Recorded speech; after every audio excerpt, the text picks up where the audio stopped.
जय माँ दुर्गा। सर्व मंगल मांगल्ये शिवे सर्वार्थ साधिके शरण्ये त्र्यंबके गौरी नारायण नमोस्तुते। अथ अष्टमोध्यायः रक्त बीज वध। मैं अणिमा आदि सिद्धिमयी किरणों से आवृत भवानी का ध्यान करता हूँ।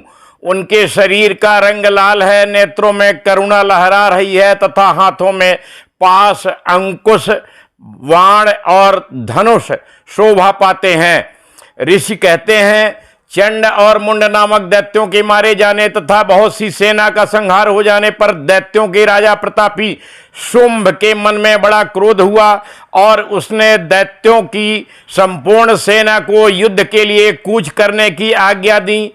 वह बोला, आज उदायुध नाम के 86 दैत्य सेनापति अपनी सेनाओं के साथ युद्ध के लिए प्रस्थान करें। कंबु नाम वाले दैत्यों के 84 सेना नायक अपनी वाहिनी से घिरे हुए यात्रा करें। 50 कोटिवीर कुल के और 100 धौम्र कुल के असुर सेनापति मेरी आज्ञा से सेना सहित कूच करें। कालक, दौर, हृदय, मौर्य और काल के असुर भी युद्ध के लिए तैयार हों। मेरी आज्ञा से तुरंत प्रस्थान करें। भयानक शासन करने वाला असुर राज शुंभ इस प्रकार आज्ञा दे सहस्त्रों बड़ी बड़ी सेनाओं के साथ युद्ध के लिए प्रस्थित हुआ। उसकी अत्यंत भयंकर सेना आती देख चंडिका ने अपने धनुष की टंकार से पृथ्वी और आकाश के बीच का भाग गुंजा दिया। राजन, देवी के सिंह ने भी बड़े जोर जोर से दहाड़ना आरंभ किया। फिर अंबिका ने घंटे के शब्द से उस ध्वनि को और भी बढ़ा दिया। धनुष की टंकार, सिंह की दहाड़ और घंटे की ध्वनि से संपूर्ण दिशाएं गूंज उठी। उस भयंकर शब्द से काली ने अपने विकराल मुख को और बढ़ा लिया तथा इस प्रकार वे विजयिनी हुई। उस तुमुल नाद को सुनकर दैत्यों की सेनाओं ने चारों ओर से आकर चंडिका देवी, सिंह तथा काली देवी को क्रोध पूर्वक घेर लिया।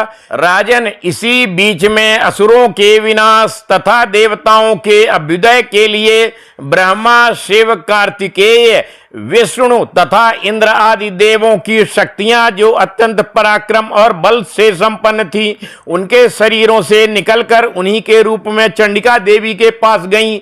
जिस देवता का जैसा रूप, जैसी वेशभूषा और जैसा वाहन है, ठीक वैसे ही साधनों से संपन्न हो उसकी शक्ति असुरों से युद्ध करने के लिए आई।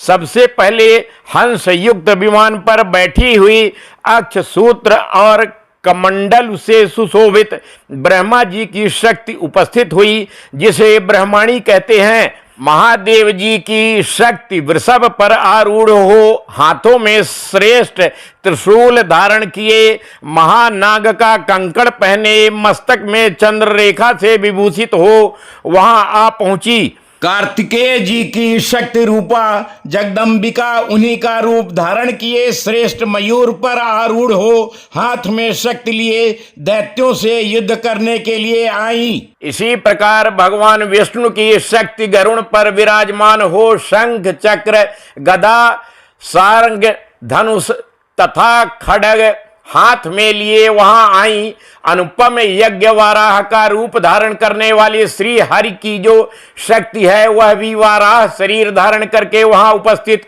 हुई।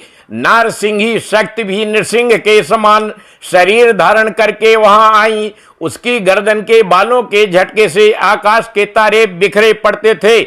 इसी प्रकार इंद्र की शक्ति वज्र हाथ में लिए गजराज ऐरावत पर बैठकर आई। उसके भी सहस्त्र नेत्र थे।